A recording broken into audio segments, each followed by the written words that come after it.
कार्तिक माह का महत्व। कार्तिक महीने का हिंदू धर्म में खास महत्व है। यह माह शरद पूर्णिमा से शुरू होकर कार्तिक पूर्णिमा देव दीपावली पर खत्म होता है। इस बीच करवा चौथ, अहोई अष्टमी, रमा एकादशी, गौवत्स द्वादशी, धनतेरस, रूप चतुर्दशी, दिवाली, गोवर्धन पूजा, भैया दूज, सौभाग्य पंचमी, छठ, गोपाष्टमी, आंवला नवमी, देवउठनी एकादशी, बैकुंठ चतुर्दशी, कार्तिक पूर्णिमा या देव दीपावली को बड़े धूमधाम से मनाया जाता है। इस दौरान देवउठानी या प्रबोधिनी एकादशी का विशेष महत्व होता है। ऐसा माना जाता है कि इस दिन भगवान विष्णु 4 महीने की निद्रा के पश्चात उठते हैं। इस दिन के बाद से सारे मांगलिक कार्य शुरू किए जाते हैं। इस महीने में दान, पूजा पाठ तथा स्नान का बहुत महत्व होता है तथा इसे कार्तिक स्नान की संज्ञा दी जाती है। यह स्नान सूर्योदय से पूर्व किया जाता है। स्नान कर पूजा पाठ को खास अहमियत दी जाती है। साथ ही देश की पवित्र नदियों में स्नान का खास महत्व होता है। इस समय घर की महिलाएं नदियों में ब्रह्म मुहूर्त में स्नान करती हैं। यह स्नान विवाहित तथा कुंवारी दोनों के लिए फलदायी होता है। इस महीने में दान करना भी लाभकारी होता है। दीपदान का भी खास विधान है।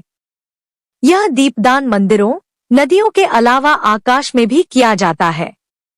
यही नहीं, ब्राह्मण भोज, गाय दान, तुलसी दान, आंवला दान तथा अन्न दान का भी महत्व होता है।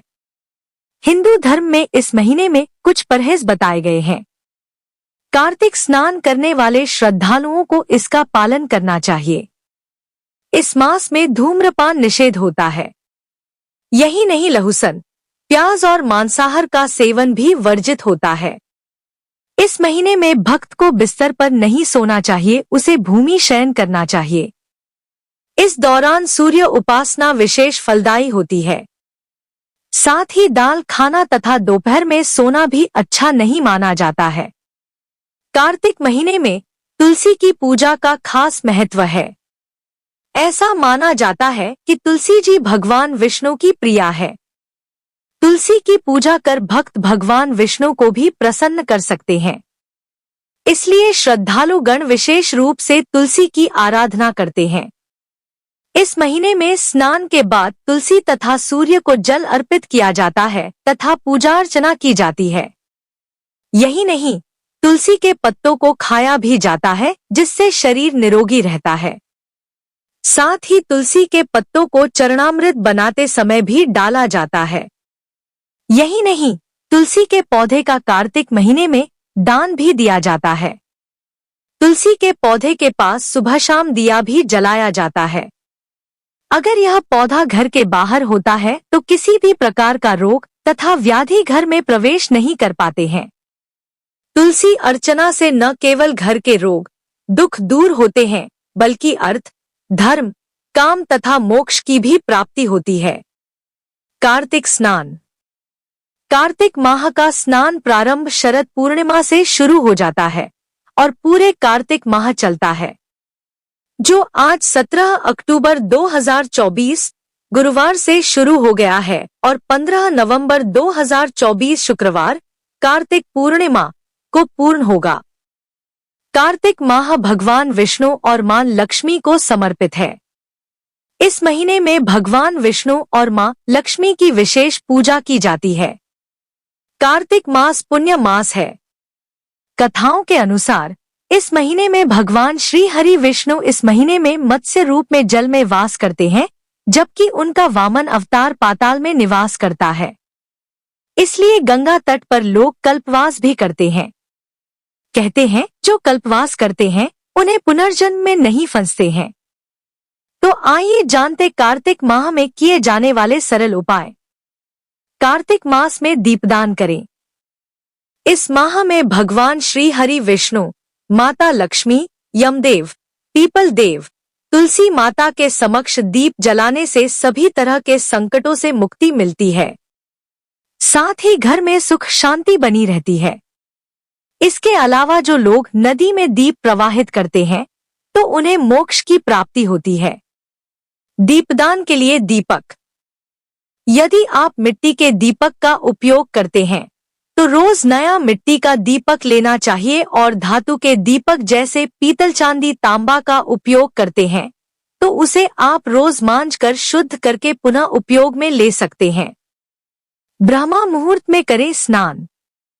स्नान ब्रह्मा मुहूर्त में या फिर सूर्योदय के पहले स्नान करें। नदी और तालाब के पास रहते हैं तो वहां जाकर करें।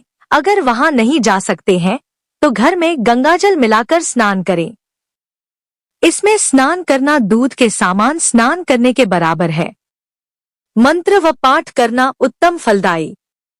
कार्तिक महीने में लक्ष्मी स्तोत्र, कनकधारा स्तोत्र अथवा विष्णु स्तोत्र, विष्णु सहस्त्रनाम, गोपाल सहस्त्रनाम, श्री राम चरित्र मानस, श्री गीता के पाठ करना, भगवान श्री हरि के मंत्र व नाम जप करना विशेष फलदायी माना गया है। ऐसा करने से देह त्याग के बाद उत्तम लोक में स्थान मिलता है और जब तक धरती पर रहते हैं समृद्धि और सुख प्राप्त होता है।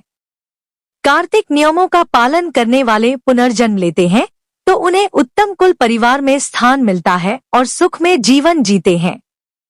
तुलसी में दूध मिलाकर दे जल। कार्तिक माह में सुबह शाम तुलसी की जड़ में जल में दूध मिलाकर देना चाहिए और उसके आसपास सफाई करनी चाहिए। सुबह शाम घी का दीपक जलाएं। भगवान विष्णु को जो भी भोग लगाएं उसमें तुलसी का पत्ता जरूर रखें। इसके बिना भगवान श्री विष्णु भोग स्वीकार नहीं करते हैं। साथ ही कार्तिक माह में देव प्रबोधनी एकादशी पर तुलसी विवाह करना भी बहुत उत्तम फलकारी रहता है। भगवान विष्णु को तिल करें अर्पित।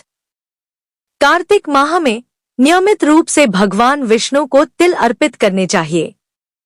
यूं तो साल भर तिल अर्पित करते हैं अच्छा है, लेकिन अगर ऐसा नहीं कर पाता है तो कार्तिक माह और माघ माह में ऐसे करना उत्तम रहता है। ऐसा करने से जाने अनजाने में किए गए पापों से मुक्ति मिलती है और सद्गति प्राप्त होती है। तुलसी की मिट्टी से करें ये उपाय। कार्तिक माह में नियमित रूप से जब भी तुलसी में जल देते हैं या उसकी पूजा करते हैं तो तुलसी की मिट्टी लेकर उसका तिलक करने से मनुष्य के सभी पाप नष्ट हो जाते हैं और विवेक और बुद्धि का विकास होता है। कार्तिक माह में दान करें। कार्तिक माह में दीप दान का अधिक महत्व है। उसके अलावा अन्न और वस्त्र का दान करना अति उत्तम माना जाता है। गाय की करें सेवा। कार्तिक महीने में प्रतिदिन गाय को गुड़ के साथ रोटी खिलाना श्रेष्ठ पुण्यदायक माना है। शुद्ध घी का ही उपयोग करें। कार्तिक माह में दीपदान के लिए भारतीय देसी गाय के घी का उपयोग करना ज्यादा अच्छा रहेगा, या फिर आप तिल के तेल का दीपक भी जला सकते हैं। कार्तिक मास में तुलसी की महिमा।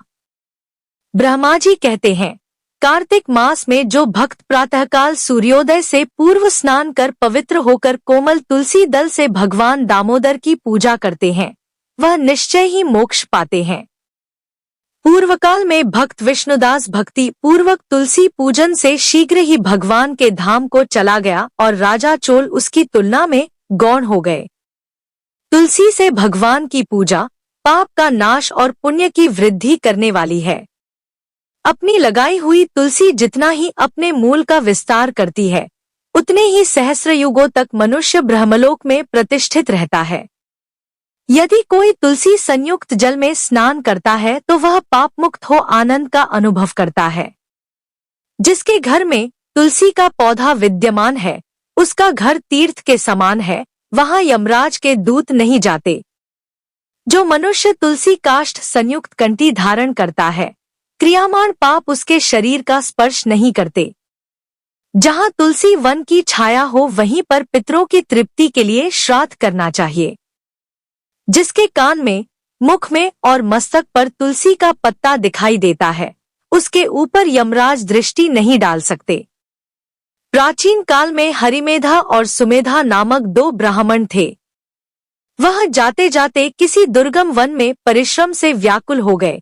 वहां उन्होंने एक स्थान पर तुलसी दल देखा। सुमेधा ने तुलसी का महान वन देखकर उसकी परिक्रमा की और भक्ति पूर्वक प्रणाम किया।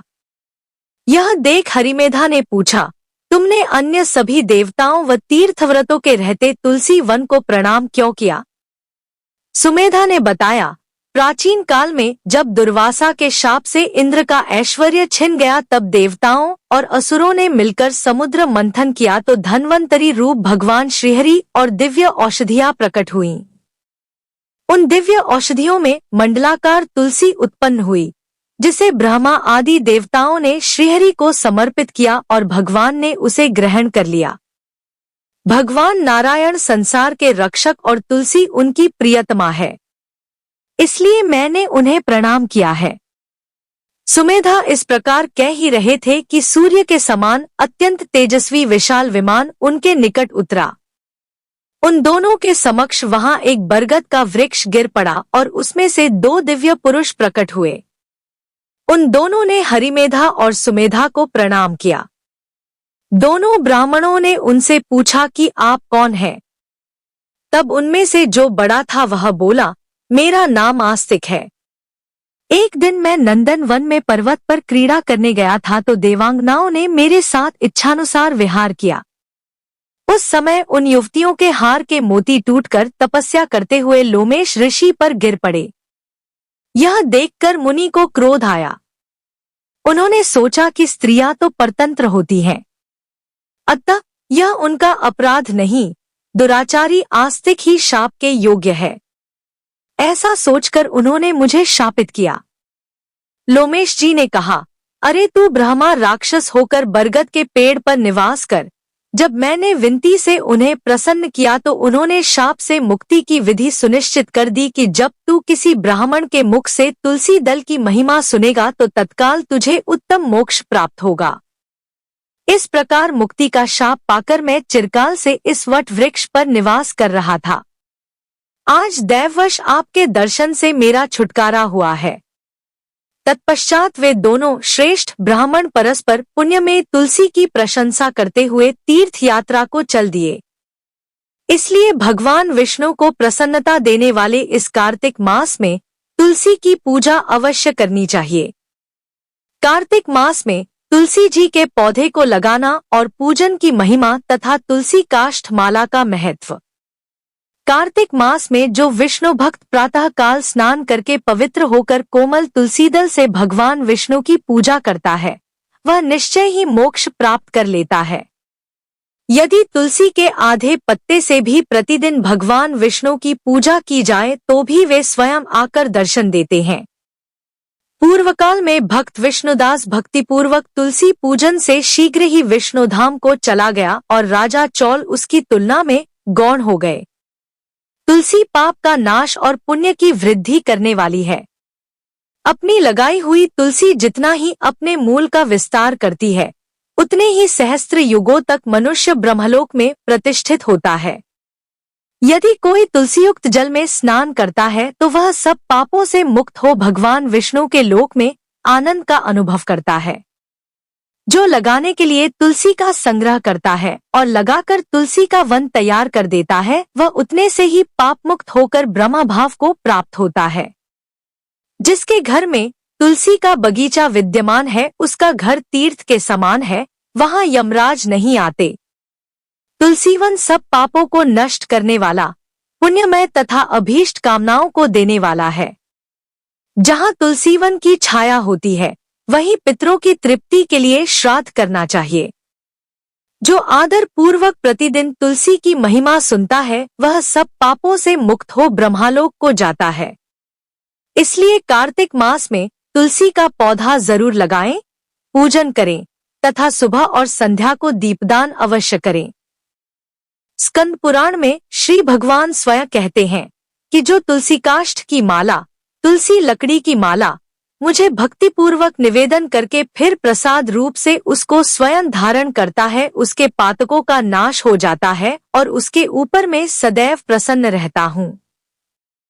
कार्तिक मास में प्रत्येक व्यक्ति को अपने पापों का नाश करने के लिए तुलसी काष्ठ माला धारण करनी चाहिए। नित्य तुलसी पूजा की संक्षिप्त विधि।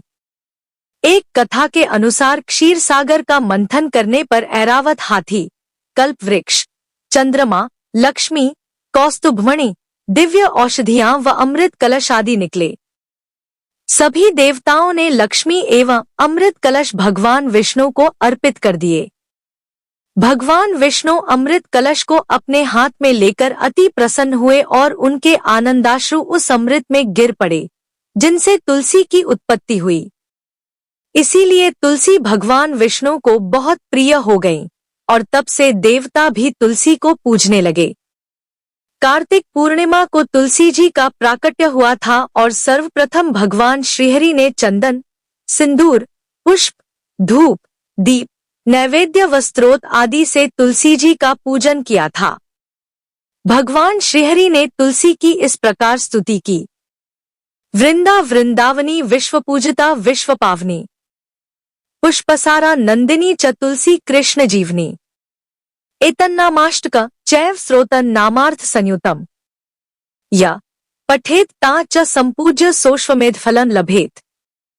अर्थ: वृंदा, वृंदावनी, विश्व पूजिता, विश्व पावनी, पुष्पसारा, नंदिनी, तुलसी, कृष्ण जीवनी ये तुलसी के 8 नाम हैं। ये नाम स्तोत्र के रूप में ऊपर दिए हैं। जो तुलसी की पूजा करके इस नामाष्टक का पाठ करता है, उसे अश्वमेध यज्ञ का फल प्राप्त हो जाता है। नित्य तुलसी पूजन की संक्षिप्त विधि। तुलसी को प्रसन्न करने के लिए श्रद्धा और भक्ति अत्यंत आवश्यक है। उन्हें एक पौधा न मानकर साक्षात विष्णुप्रिया मानना चाहिए।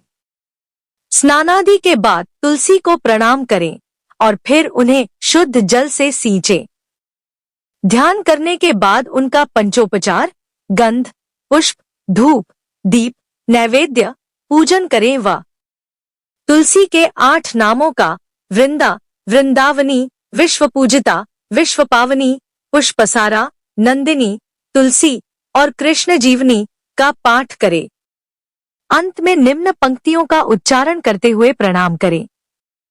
जो दर्शन करने पर सारे पापों का नाश कर देती है, स्पर्श करने पर शरीर को पवित्र बनाती है, प्रणाम करने पर रोगों का निवारण करती है, जल से सींचे जाने पर यमराज को भी भय पहुंचाती है, आरोपित किए जाने पर भगवान श्री कृष्ण के समीप ले जाती है और भगवान के चरणों पर चढ़ाए जाने पर मोक्ष रूपी फल प्रदान करती है, उन तुलसी देवी को नमस्कार है। पद्म पुराण। इस प्रकार तुलसी जी की भक्ति मनुष्य के पापरूपी ईंधन को जलाने के लिए जलती हुई अग्निशिखा के समान है। वे जीवन मुक्त हैं, सबकी अभीष्ट हैं और भुक्ति मुक्ति देने वाली हैं। तुलसी महारानी नमो नमो। श्री राधे।